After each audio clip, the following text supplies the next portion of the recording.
Pleasure to introduce Professor Andre Aleman, who is a Professor of Cognitive Neuropsychiatry at the University Medical Center in Groningen and the Department of Psychology also in Groningen. He got his degree in psychology and obtained his PhD both at Utrecht University.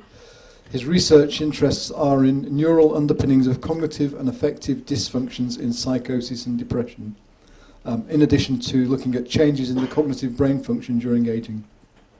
He's written more than 140 scientific papers, and together with Frank, and I'm not sure how to pronounce this, Leroy, he wrote a book, Hallucinations, the Science of Idiosyncratic Perception. And it's a pleasure to welcome him to talk to us today on hearing voices, brain and God. Thank you, Andre.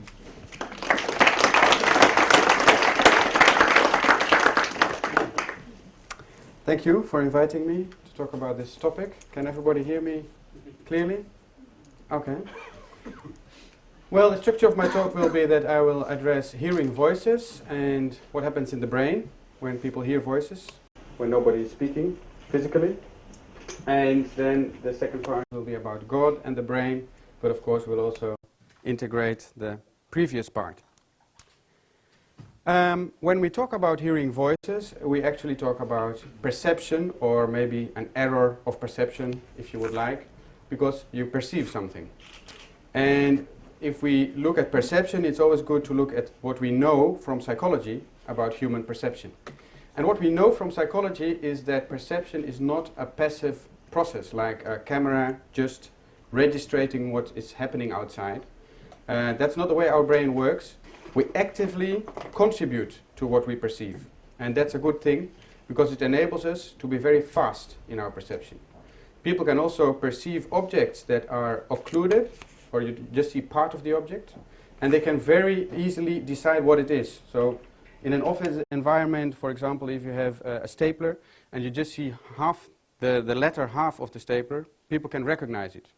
Whereas what you see, what falls on the retina, on our eyes, is such a small part, it's not the object entirely. If you put it in an image of a beach in summer, that same object, nobody would recognize it. So that means that we actively contribute by our knowledge, which we already have, to our perception. And that's what's called expectations or top-down factors. So bottom-up is what enters our senses, and top-down is what our brain already knows and adds to the percept. That's important. Here's an illustration. I don't know if anybody knows which object is depicted here. A flag, that's very good. Most people don't see a flag here. And actually the input is not enough. From the bottom-up input is not sufficient. So computers who have to recognize objects cannot recognize what this is. However, if you once see a flag here, and if you like this one, if you once see a flag in this image, you will always see the flag. So if I would show you the same image in 2 years' time, and in the meantime you haven't seen it at all of you would recognize a flag here, because of the stored knowledge now in your brain. The same for this picture. You can do a lot of examples. I don't know if you see here an object in the middle of the picture. Indeed, it's a dog. So it's a Dalmatian dog. This is the head of the dog. This is the back feet. And again, computers would have a very hard time recognizing a dog here. But once we see it, for us it's quite easy. So that's the top-down factors. Now these top-down factors can sometimes be stronger than the bottom-up factors, and can also occur if we have a reduced input in our system. For example, in sensory deprivation, if people are put into a cabin which is sound and light proof, so you don't hear anything or you don't see anything, our brain starts generating images. And in most people will see light flashes or hear tones. But some people, 10 to 20%, will have more complex sounds or more complex images. So they'll hear entire melodies, or they will see more than just only light flashes. So that's just a product of our brain. And of course in daily life sometimes you can say, am I hallucinating, or is this really you unloading the dishwasher? You can have some feelings of perceiving something that you are questioning if it's real. Expectations can influence our perception quite strongly, as has been shown in numerous experiments. One was in Bordeaux on 54 wine experts. Some had a lot of experience, some not so much. And they added red color to white wine, just only color, that didn't have any taste. And most of the experts just thought it was red wine. And this was especially for those with a lot of experience. So the inexperienced ones were the only ones, only 3%, who said, well, this is actually should taste like white wine. And that is strange, because you suppose that these people know what the difference between red and white wine. But apparently they are fooled by the expectation. Another experiment asked people, this was in the States, because in Holland we don't know this, chocolate yogurt. But they were given this, but they were told, so they didn't see it, they were told it was strawberry yogurt, and they were given chocolate yogurt, and 19 out of 32 praised the strawberry taste, and one said strawberry was her favorite taste and she wanted to change to this brand. But of course here it's again apparently the expectation that you think this should be strawberry. Another famous study, which has been repeated quite some times and always finds similar findings, is that people were told in 1964 already, close your eyes and listen to a recording of White Christmas, but nothing was played. And 49% confirmed afterwards that they clearly heard the song. 5% stated they were strongly convinced that it had been played. So it's a kind of mental imagery, and I think most people will just acknowledge that it was imagery, but a small part of people will say it really was played. Okay, so this is the force, so to say, of our prior knowledge or our expectations on perception. I've also spoke to a lot of people who hear the phone ringing when it didn't ring, or young mothers who hear their baby crying, and then they find out that it's not crying. So that's also a kind of expectation primed by our cognitive system. It can be implicit, you're not aware of it, but your attention is towards, is the baby going to cry, and then the threshold for hearing, starting to hear something, can be lower. Well, there are other healthy people who hear voices sometimes, and can have other experiences that could qualify scientifically as a hallucination.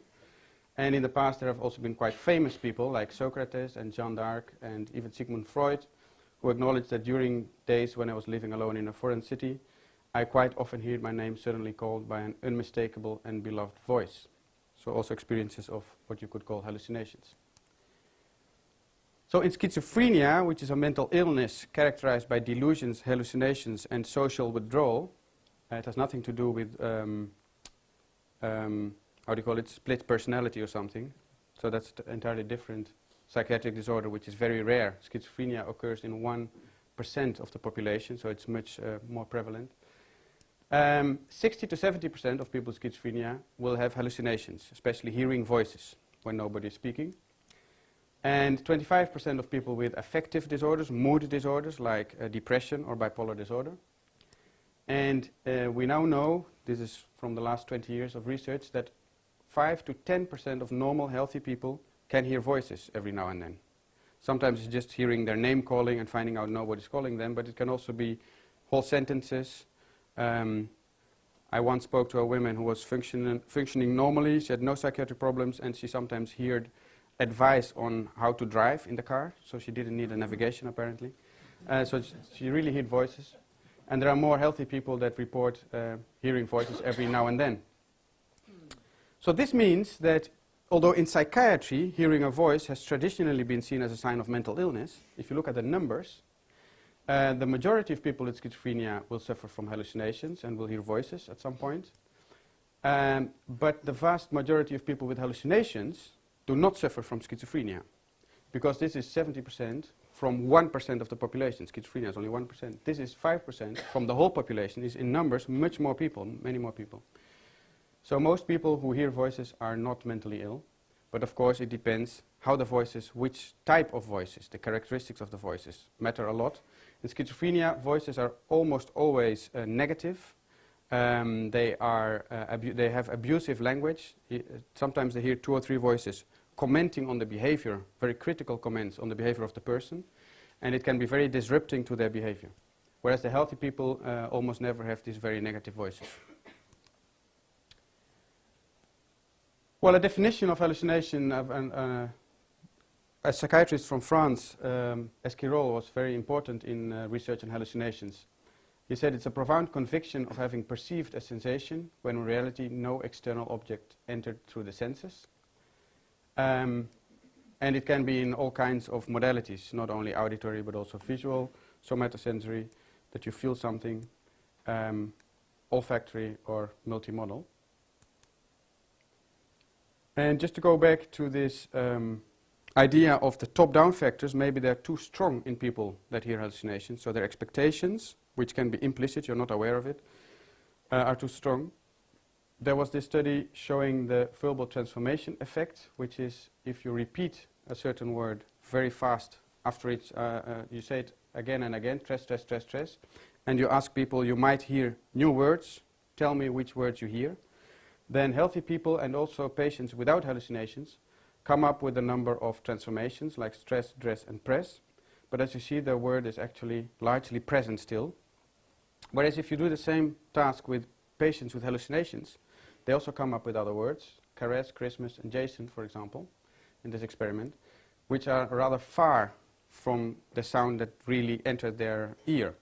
So this already suggests that they might put more of their own memories or own processing into the percept, or it suggests that they're very prone to suggestion, because these tasks, of course, suggest to the person you will hear new words. And maybe these participants think, well, I am contributing to this experiment, sometimes they get paid, I should deliver new words, so I'll give new words. We never know. We know that people with hallucinations are a bit more prone to suggestion, so that could play a role, and that's why we did a different experiment in healthy people, in undergraduate students, selected from 350 students who filled in a list about hallucinations, the Lonnie-Slater hallucination scale, and so 5 to 10% will have some degree of hearing voices. And we selected a number of people who did have these experiences and a number who did not have, so 40 subjects, performed this task in which they heard sentences like the thief reported to the, and then the last word was hidden in white noise, so it was difficult to hear in a burst of white noise. And it could be police, for example, here, which is a predictable word. We tested this in a different sample and we confirmed that people predict this word. But sometimes we presented an unpredictable word, owner, which is semantically and grammatically correct. It's possible, but it's less likely. And what we predicted in this experiment is that people who have this proneness for hallucination will more often report hearing a predictable word because their system, their expectations are stronger and influence their perception. Whereas the people without this hallucination tendency will maybe make an error because it's difficult to hear, but it will not necessarily be the predictable word. And that's actually what we saw. So another example, the sailor sells his boat, or in half of the times we presented chair. And here are the findings. So we see this, what we call the top-down errors, which means that you say you heard a predictable word, but it was not presented. So actually they hallucinated in our lab because they said, I really heard police, but it was never presented the word police. So if you hear something that's not present, it's a hallucination. And the people with this hallucinatory tendency, which are here in the graph, had more of these top-down errors than people without this hallucinatory tendency. It was not a very strong relationship, but it was statistically significant and clearly present. And of course, these are healthy people, so they have no mental problems. A similar study was conducted in Spain, in which they presented people with only bursts of white noise. There were no words hidden in, just white noise. But they didn't tell the people, they just said, if you hear a word, press a button in the white noise. So actually you should never press the button because there was no word presented. But from the healthy people, 300 people, 9% pressed the button every now and then, saying that they hear a word in the noise.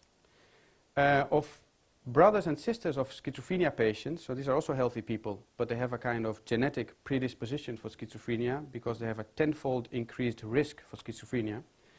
They had a higher proportion, 14%, which was a small difference, but it was significance of saying that they hear the word.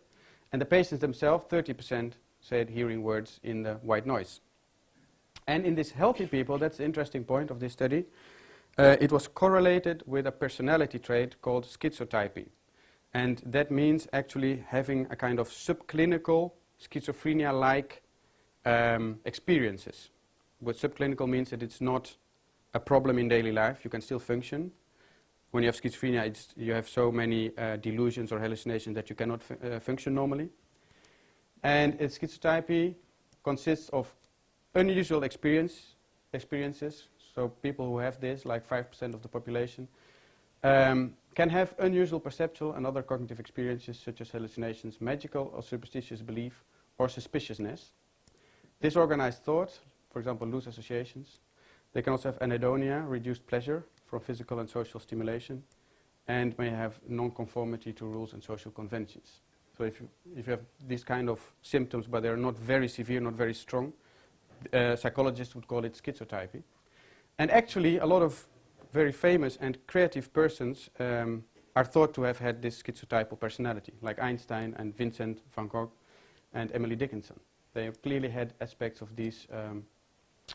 So it's not, by definition, some abnormal or unhealthy or psychiatric problem. It's just a personality trait that's more closer to schizophrenia. People who have these traits have a higher risk for developing schizophrenia proper, when it gets too strong, so to say.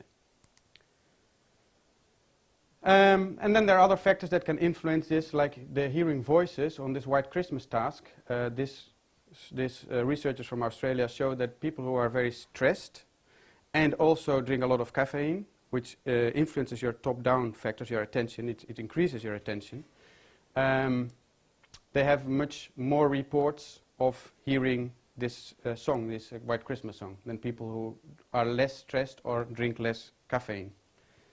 So if you're very stressed and you don't want to hear voices, maybe don't drink too much coffee.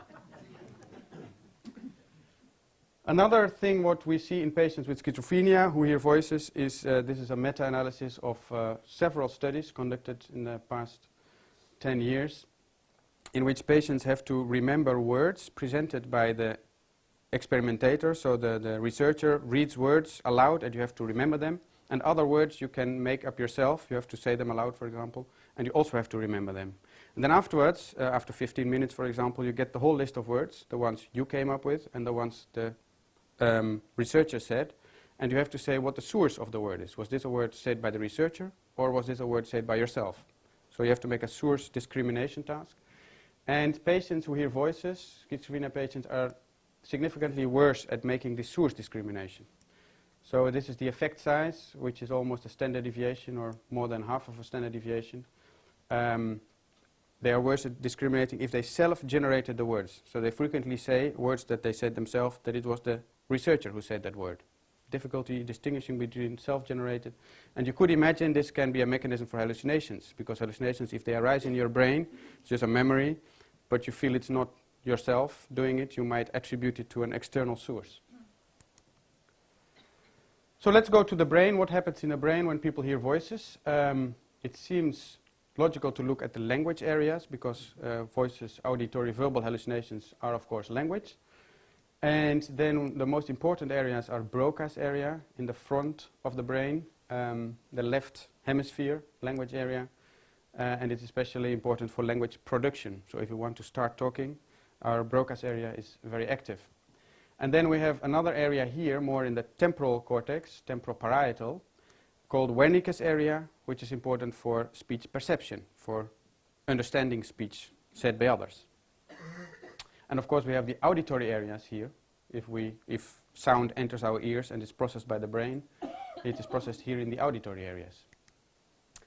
So what we typically see in studies where patients are in the scanner and they press a button every time they hear voices, and you look at the brain activity correlated to the voices, you see the language areas, Broca's area and Wernicke's area, and some other regions deep in the brain, like the thalamus, which is an important region for attention, perceptual attention, and also the cingulate gyrus here, which is important for making this distinction between self and other. So self-monitoring, monitoring whether something you are doing is yourself doing it.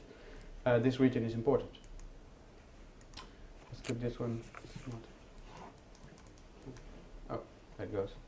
And this, so we always see these regions. This is Broca in one patient and Wernicke's area, the language regions. And in this patient, he also saw rolling heads on the floor, shouting to him. So he also had visual hallucinations. And then you see here the visual cortex in the back of the brain being active. Whereas the other studies of patients that only hear voices, you never see the visual cortex.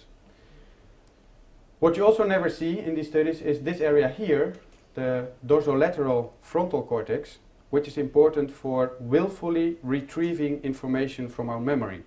So if we ask people to imagine hearing a voice, you can just ask people doing tasks about that, they activate this part of the brain, which we need to consciously extract that information from our memory.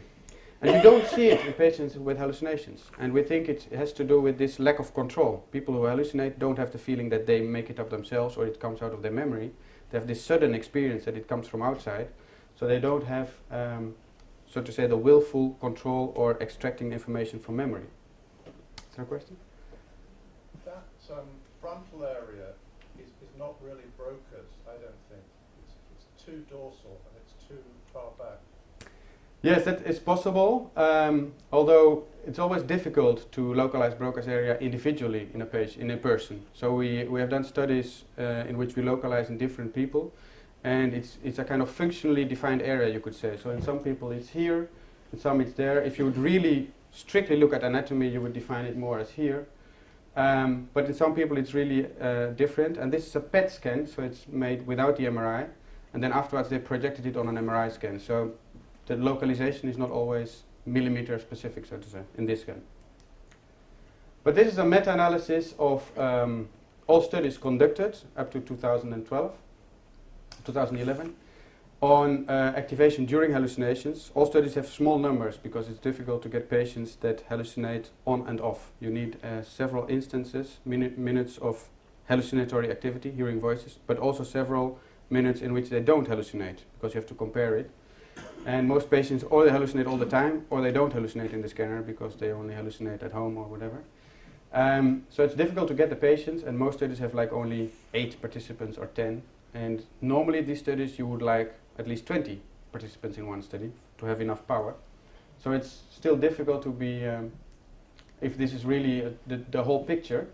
But in those studies you do see reliable patterns of activation in Broca's area, in Wernicke's area, in the hippocampal area, parahippocampus, which are the memory areas, and they actually activate earlier than the sensory areas. So it seems that it originates before people hallucinate, they already have activation in that area. It starts there, so to say, in the memory areas. So it's the language system that is active, and also the contralateral part of the Broca's area, the right hemisphere, which is involved more in emotional aspects of language and might explain the emotional connotation of these voices, which have this strong negative emotion. This is another meta-analysis which also confirmed a number of these regions, and also some auditory areas have been involved in several studies. Interestingly, if you look at the few studies on visual hallucinations, this was done in Charles Bonnet syndrome, people who have vision problems, so they get blind by aging, and they can have different hallucinations. These were 4 patients, and here's depicted what their hallucinations were, what they saw. This person saw colored gratings, this one kind of black and white maps, this one all kind of colored figures, and this one faces. And the interesting point was that there is an area called fusiform face area, which activates in reaction to faces. It was only active in this patient and not in the other ones. And there is an area involved in color processing, V4, in the visual cortex. It was active in all the patients with the color hallucinations, but not in the patient with the black and white hallucinations. So there was interesting corresponding between the type of hallucination and the brain areas involved. But again, it supports that whereas the language system is involved in hearing voices, in the visual hallucinations it's the secondary visual cortex. Well, it's not just activation of areas. We have looked also at the connections between areas, and this is in a resting state, 27 patients with hallucinations compared to healthy people without hallucinations. And what we found is that the temporoparietal area in the left hemisphere, which is this Wernicke's language perception area, was less connected to, for example, the anterior cingulate, the area involved in discriminating between self and other, and the amygdala bilateral, which is an emotional processing area. So there might be some disconnectivity between areas involved in hallucinations. And in another study we looked at activation during a language task. So the patients were in the scanner doing a language task, and they activated the language regions here, and then we looked at how these regions influence each other. So you have Broca's area in the left hemisphere, and the contralateral area of Broca's in the right hemisphere, Wernicke's area in the left, and contralateral of Wernicke's.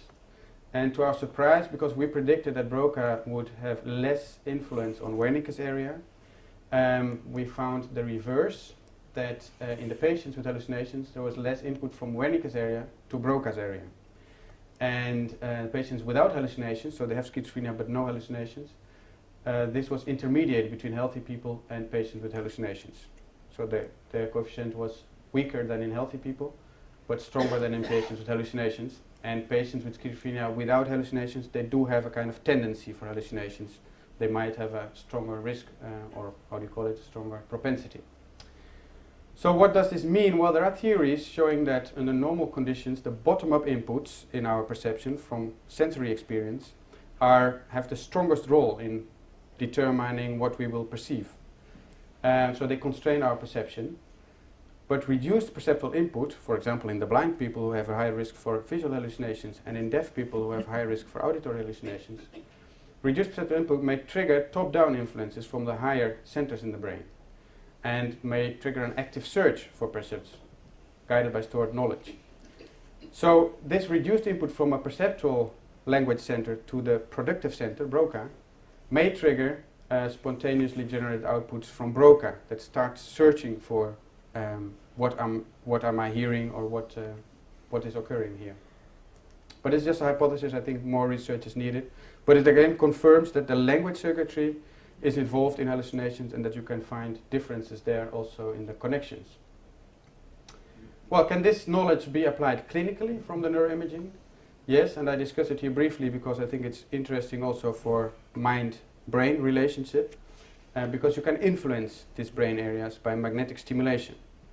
So you use a machine, a transcranial magnetic stimulation, which generates a magnetic field pulses that change activity in the brain. So this electric field results in neural activity or changes in resting potentials. It only affects the upper area of the brain, so the depth is only 1 to 2 centimeters. You cannot directly stimulate deep brain areas, but these language areas are all on the outside part of the brain, so to say. And what they have done, the first studies were from Yale University. They targeted this Wernicke's area, the speech perception area, which is too active in hallucinations. And with a certain stimulation, a low frequency stimulation of 1 Hertz TMS, like 15 minutes a day, you can reduce the excitability of the cortex. So the spontaneous activity will be less of that area. And they found that the patients who received that stimulation, 9 days, they had a reduction in the frequency of their auditory hallucinations compared to patients who received a sham stimulation, in which they rotate the coil of the TMS 90 degrees and actually you're stimulating outside of the brain, but the patient hears the same sound and has the feeling that he's just getting the same TMS stimulation. So there have been a lot of studies. We conducted one ourselves in Groningen. Most of them, unfortunately, with a small group of patients. We had 36 patients in 2 groups. But if you take them all together, you still, although some studies did not find an effect, our study did not find a big effect of this TMS.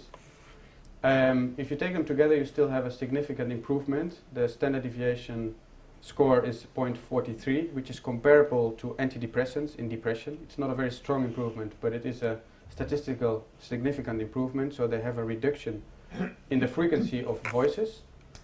And what it means, I think personally, because what we see in this kind of studies is that a few patients react very well. You can get rid of their hallucinations, and a lot of them don't have strong effects. So it's at a group level you might not see it so clearly, but at an individual level you see it more stronger than in a placebo group. So I think it means that with this brain stimulation you can influence these kind of voices. And actually there is now a recent study trying to differentiate beforehand between those patients that do react and those that do not react. And they measured brain activity, and they found that the patients who had a stronger brain activity in these language areas to a language task before starting the TMS, that they reacted better than persons with weaker activity in that area. So maybe the area is still functioning better or whatever. But apparently it might be possible, this is also a small study, I think it has to be repeated, and we have to confirm this. It would be nice because the treatment takes like 3 weeks. Every day you have to come half an hour and have the stimulation, and if it doesn't work, and you could know it beforehand, that would be good. For the TMS, it's important that you can have a lot of different parameters, so you can change the frequency, you can change the intensity of stimulation, you can change the duration of the whole treatment, and it is also possible that if we find out the correct parameters, so to say, so now most studies stimulate 2 weeks, for example, but maybe you need 4 weeks, or if you stimulate at a higher intensity, that you would get better effects. That's well possible. So these are all people who suffer, are they? These are all patients who suffer from the hallucinations, yes. So they are motivated also to get rid of them. And these are, almost all studies are medication-resistant hallucinations, which means that they tried 2 antipsychotics before the TMS and they didn't help. So these are difficult patients, so to say, because in a lot of patients the antipsychotics work. And if you would do TMS in those groups, you might find stronger effects because they're easier to treat. TMS has been shown in depression to be an effective treatment. It has been approved by the FDA, for example, in the United States. But the evidence for depression is much stronger than for hallucinations. In depression, it's the frontal cortex, which they stimulate, to activate the frontal cortex. So it's a different kind of stimulation. Okay, so voices, I would say, science can show brain regions involved in the voices, language areas, and can even treat to a certain extent by interfering with those areas, the voices. Then, can religious experiences, because some religious experiences have to do with hearing voices or similar experiences in the Bible, we read of certain of those experiences. Can those also be explained in terms of brain activity? There have been scientists and also studies suggesting that there are areas of our brain specific for religion. This was neurologist Ramachandran who, based on studies in epilepsy, epileptic seizures can go together with very intense religious experiences, suggested that the medial temporal lobe, so deep inside this area, would be a kind of hotspot for religious experiences because they see that in the epilepsy patients. But a problem with the explanation is that most religious believers don't have epilepsy and don't have subclinical epilepsy. So this is an area of the brain that's epilepsy prone, but it doesn't mean that if those patients have those experiences in those circumstances that healthy believers have the same brain regions. And yes, if there would be a circuitry in the brain for religion, so to say, does that mean that our brain makes up religion? Or, like this spokesman of the Bishop of Oxford said, whether there's a God module is a question for scientists, not for theologians. But it would not be surprising if God has created us with a physical facility for belief. So it doesn't mean, I think, if there's a correlate in the brain, that you can reduce the experience to the brain. Other studies have been looking at mystical experiences and neural bases, and this was a study by Mario Beauregard in Canada. He asked nuns, Carmelite nuns, to go into the scanner, of course 1 at a time, and he actually asked them to have a mystical experience in the scanner. And some of them tried it, but then the head of them said, this is not possible because we cannot command God to come here. So this is not, we cannot do this. And then he asked them to remember a mystical experience they had in the past, to have to, as vividly as possible, remember and relive that experience. And that was possible, so they did that in the study. And this is what he found, areas of activation. Here in the more dorsal part of the anterior cingulate, which is known to be involved in emotional processing, as is the insula, also in bodily emotions. The caudate, which has been involved in other studies in, for example, love and attachment. And also, interestingly, an area of the parietal cortex, which is important for our position in space, so to say, spatial processing. And they hypothesized that it may have to do with this feeling during mystical experiences that boundaries fall away or that you're united to nature or the universe or whatever. So yes, they find some areas in the brain involved. I think it's interesting. But actually, they also asked the nuns what their opinion was, and they were quite strengthened in their belief that God is real and that you really have this, you use your brain and your brain is involved, your heart and soul are involved in this process. So for them it was not at all a challenge to their belief. Another study showed that some cortical lesions, so you could say abnormalities of the brain, are correlated to increased spirituality. So there have been atheists making a joke of that it might mean that religious persons may have some error or some lack some brain processing.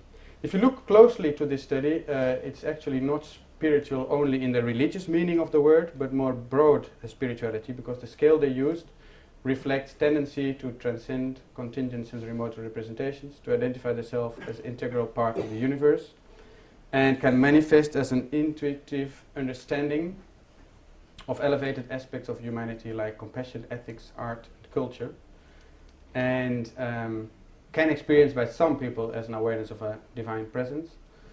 But these people also report frequently experiences of boundlessness and inseparability. But as you see here, compassion, ethic, art, culture is not limited only to religious experiences. It's more self-transcendent. And these were the areas, if people had lesions here, they reported an increased spirituality. Again, the parietal cortex, which may have to do with these boundaries. But it doesn't mean too much, I think, because if you have a lesion, areas, neural tissue surrounding that area can get hyperactive. So this is maybe quite similar to this region here. Parietal areas can be more active during these experiences and may enhance your openness for those kinds of experiences after. But it certainly doesn't mean that spirituality is tied to some abnormality or to malfunctioning circuits. For example, I had an uncle who had a lesion somewhere in his brain after a stroke, and he never liked a certain sweets. In Dutch, I think it's called licorice or something like that. In English, these black sweets. He never liked them, but after his stroke, he only wanted to eat those kind of sweets. So he liked them very much. So that's a kind of small personality change, which people were a bit amazed. But that doesn't mean that was the region, the licorice region of the brain, and that that liking licorice has to do with a malfunctioning brain. It's just you can have changes in your brain, and you can have corresponding changes in your personality or in other processes. So the question here actually then is our brain hardwired to produce God, or is our brain hardwired to perceive? Produce God, which is what some scientists would say. So it's just a product of your brain. Or you could also interpret it as you perceive God with the same circuits. And these two authors who made a review of all studies looking at religious experience and the brain, they identified a lot of brain regions that have been reported to be involved.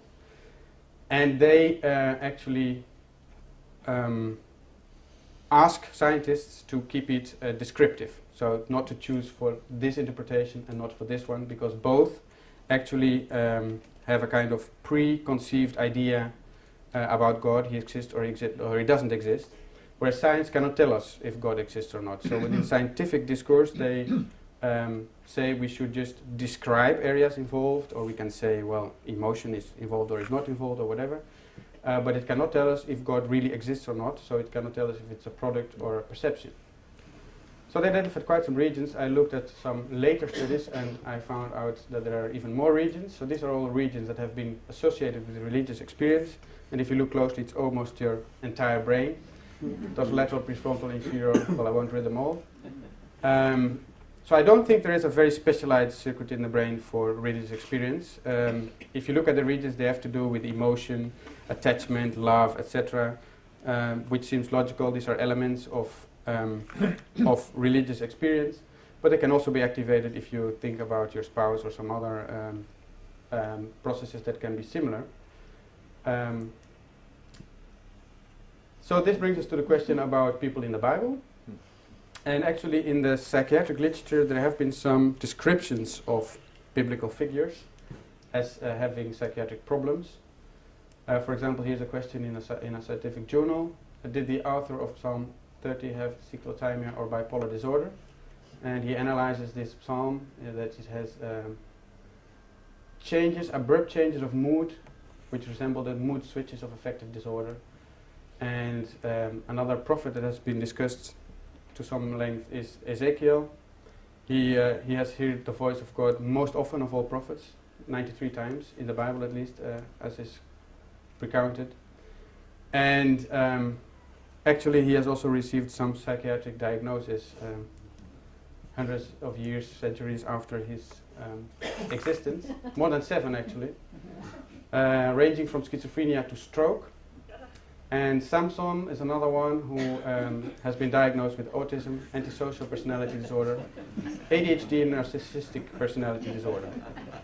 So yes, a good psychiatrist will always tell you, or clinical psychologist, that you cannot make a diagnosis of somebody who you have not spoken to extensively. So I think this is a bit premature. And the same author of this articles here acknowledges that. He says it may be all too easy to misinterpret these ancient verses and read contemporary psychiatric meaning into verses that were primarily spiritual and religious in their intent. So personally, I don't think you can just say they have a psychiatric problem, but even if you would say that, it does not mean that everything that a psychiatric patient tells us is not true, or is by definition nonsense, because psychiatric people can say a lot of sensible things.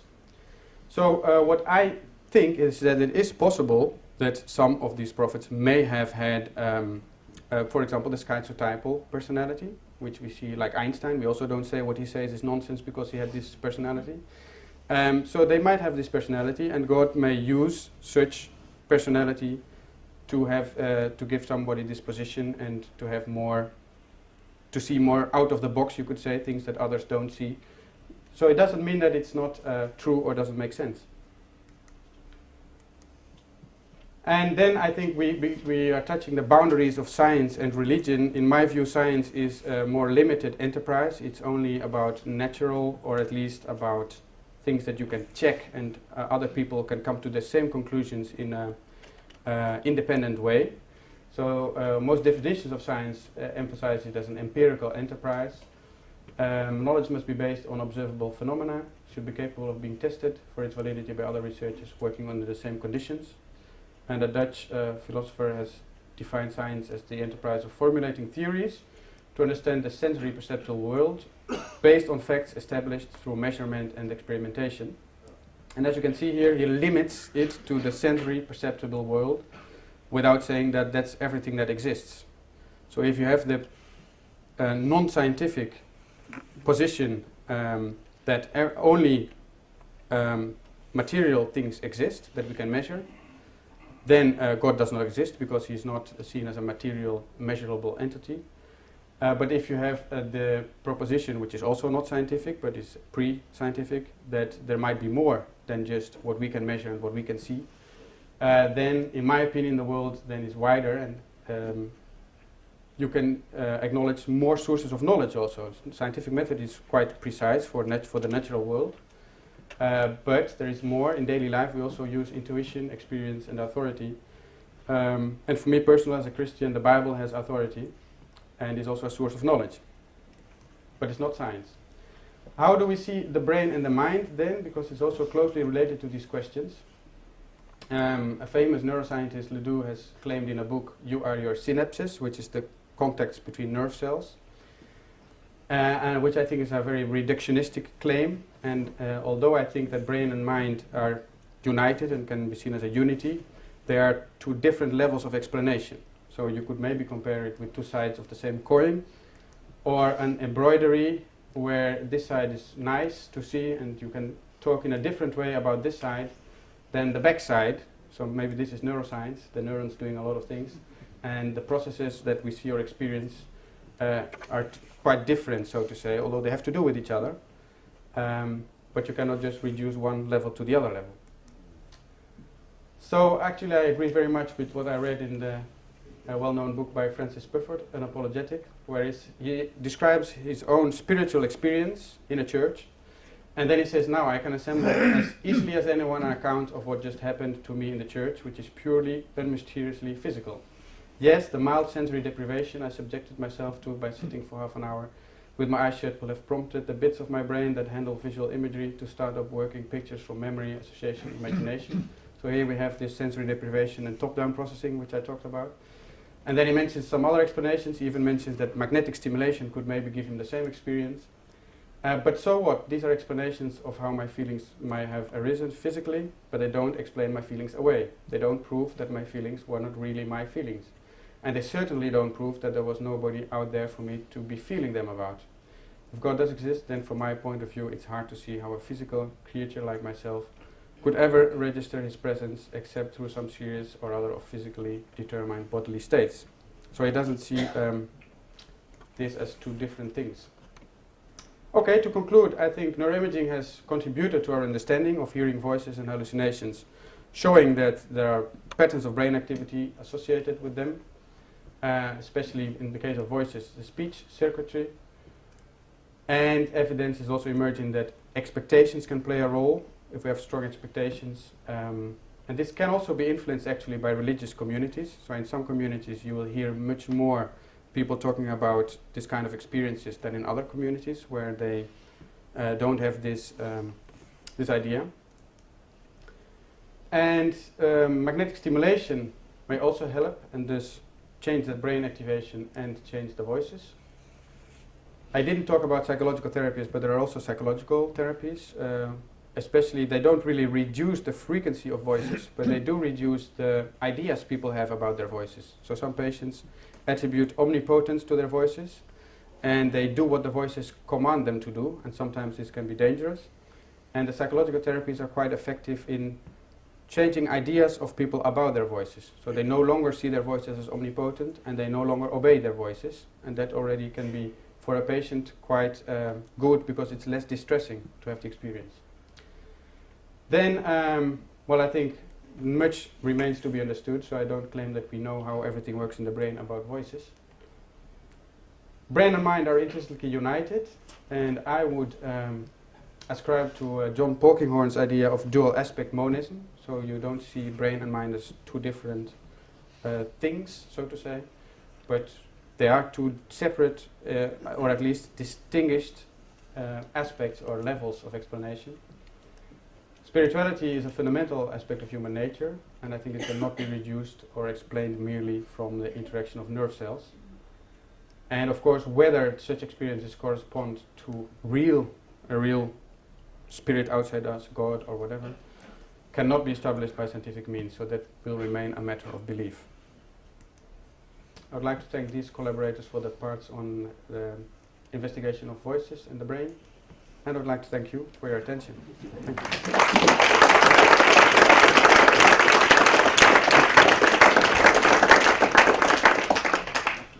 Thank you very much, Andre. Time for questions. Lady at the back first, and then gentleman down here. Thank you very much for your talk.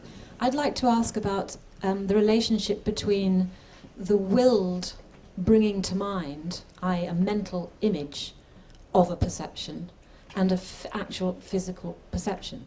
You said that the one area of the brain that deals with the perception of the sound is not connected with the area of the brain that brings in the, if you bring something out of memory. And I wondered if that were true in reverse. In other words, if you think about something from memory, you don't have the sensory perception of it. But I also wanted to know is what's the connection between the willed bringing from memory and perception and the unwilled, the unconscious bringing to memory. As anybody knows, whoever sits and meditates, all sorts of stuff comes into your head, but you don't consciously bring it there. So can your work shed any light on those connections? Yes, the last question maybe first. What if something pops up in your mind and you don't have the feeling that you started it yourself? That's also called an intrusion, and intrusions are more frequent in patients with hallucinations. You can even ask them to learn a word list, and then you list A, then you give them another word list, list B, And then you ask them, just tell me words only from list B, not from list A. Forget about list A, it was for practice. I only want words from list B. Then patients with hallucinations will more frequently also tell you words from list A than other patients or healthy people. So this is sometimes also called an intrusion because it gets into your memory and you confuse also between the lists. So there's also a cognitive process called cognitive inhibition, which is of inhibiting things that we don't need at this moment. And this might also be less effective in these patients. And it's also a function of the frontal cortex. So this process together, if you more frequently have things popping up in your mind, and especially if the content, this has also been shown in experiments, if the content is negative, you are more likely to say it's not your own product. Because why would I say something nasty to myself? So this could explain why they have maybe things popping up in their head, negative things, and they unconsciously decide this is not me, this cannot be me. We also see that some of these patients have more child abuse than other people, so they have significantly more history of child abuse, especially psychological abuse, which is abusive language, for example, shouting and nasty things, which can also maybe explain that their system is more primed, like the young mother is primed for hearing a crying baby, their system might be primed to hear nasty things. So these are all kind of relationships, but there are also patients who have no history of child abuse and do have voices. So that's always the difficult thing, that it cannot be the total explanation. Okay. Gentleman in the blue t-shirt at the front here next. Yes, well, basically the question is about groups hearing a voice, such as in the Bible, a big thing between Christianity and Islam, when the voice says, "This is my son." Have you give any thought to that aspect of this work, groups? Yes, that is actually quite rare in psychology, that we have reports of more people hearing the same thing when there's no objective basis. But it's possible, and it has been in some sects or some. It's possible that people are so primed to have the same experience that they can report a similar hearing of something, but that's more difficult to explain. So you could then interpret it as being evidence that this was really true, or you could say somebody made it up later and wrote it down. But from a psychological point of view, it's not frequent. We don't, in all these healthy people or not healthy people, we don't have groups of people hearing the same thing. There was a gentleman towards the back. I think if you check that passage, the Gospel writer actually says that not everybody heard the voice. Could we have the gentleman who had his hand up at the back? There, yes.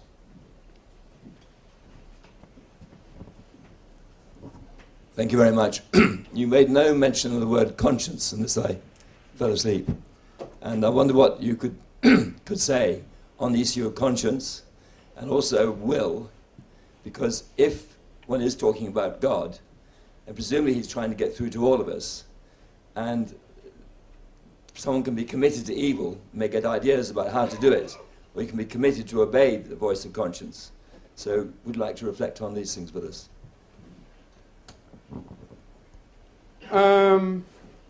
Yes, the voice of conscience. We don't have.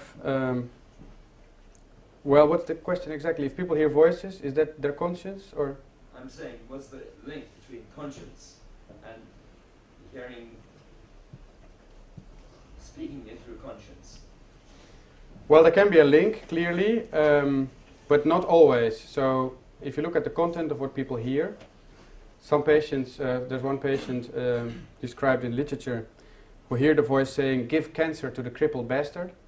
And he said to his psychologist, "I have no idea whom this is about." But for the psychologist it was not so difficult, because he was sitting in a wheelchair and he had his legs shattered from a suicidal fall from a window. And he had guilt feelings of not having supported his mother in the last phase of her illness. She died from cancer. So for the psychologist, this was quite clear that he heard these voices, maybe inspired by his guilt or some preoccupation of himself, shouting, "Give cancer to the crippled bastard." But then there are a lot of patients who have voices. I also spoke to a patient who heard the voice of his of the girl next door, living next door. It was a pretty girl. He would like to have a relationship with her. and she told all kind things about him. That's what he heard. He never had any relationship, of course, with her. So then it's more kind of wishful thinking or whatever. So what we see is that the voices a lot of time have what they say has to do with the preoccupation of the person. So if somebody is preoccupied by football, you might hear something about football or whatever. And people who are very religious might have more religious content of the voices. But again, there I don't think that explains away that it cannot be real, the content. It can of course also be real. Okay, there was a lady over there. Oh, Hilary, yep.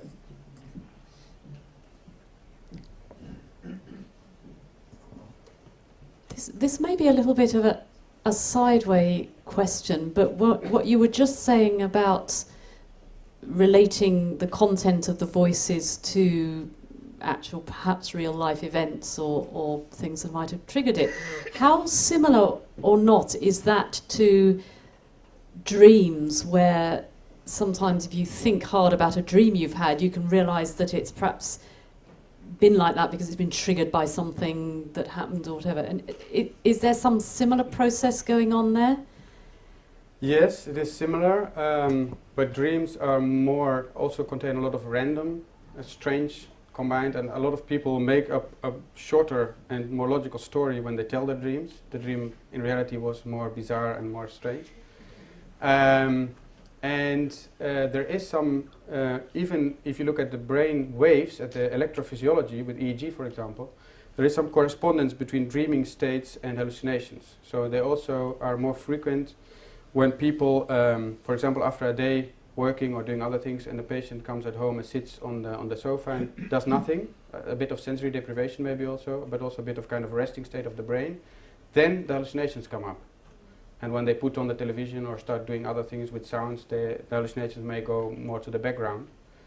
So this lack of stimulation and this kind of almost dreamy state could be related to the hallucinations. But hallucinations are much less rich, so to say. Most people hear the same kind of voices all the time, the same kind of content all the time. So it's more stereotypical, and that's why I think this right hemisphere region, the Broca's region, is also involved in language, but more in emotional, short utterances. We know that from patients with lesions to their true Broca region, the left hemisphere. If by a stroke it's lesions, they have problems talking also, but they still have this emotional, they can still have some abusive talk, so to say, or some brief emotional utterances, which is the right hemisphere. There was a gentleman in the middle here. Could you wait for the...